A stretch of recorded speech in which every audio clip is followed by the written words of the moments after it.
Hi, my name's Ben Mays. I'm a member of the Royal College of Veterinary Surgeons Riding Establishments Subcommittee and an experienced equine vet who's been in practice for many years.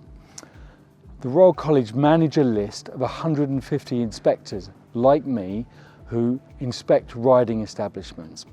Riding establishments include riding schools, trekking centres, hacking centres, places where they hire out horses known as hirelings, and even ponies that are used in children's parties that are ridden, but they have to be ridden.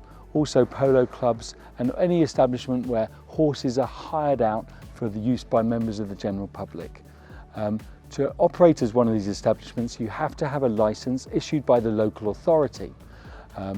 That's your most local authority, of which are around there 400 in the United Kingdom, and each local authority has a licensing officer, and they will visit the riding establishment and inspect it based on welfare criteria. Those criteria, depending on how good and well the establishment does in that inspection, it will be issued with between 1 and 5 stars, and that dictates how often these inspections have to occur. For example, a 5-star welfare establishment only has to be inspected by the licensing officer from the local authority every 3 years.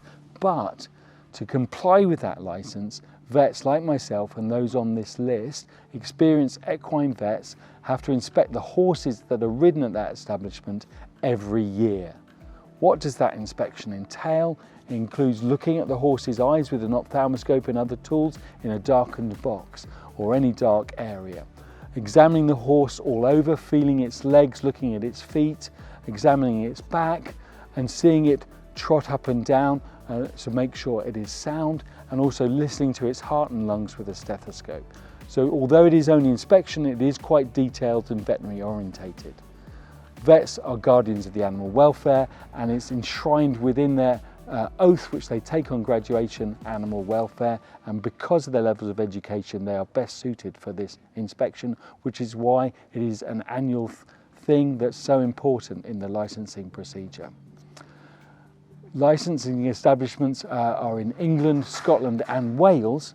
Scotland and Wales have a separate legislation. They still use the 1964 and 1970 Riding Establishments Acts, where in England new regulations came in 2018 under the Animal Welfare Act of 2006, secondary legislation, and these regulations are quite detailed as to the welfare requirements. So as well as inspecting the horses, the premises have to comply with welfare standards, looking at the accommodation, the fields, field shelters, water supply, feed room and so on.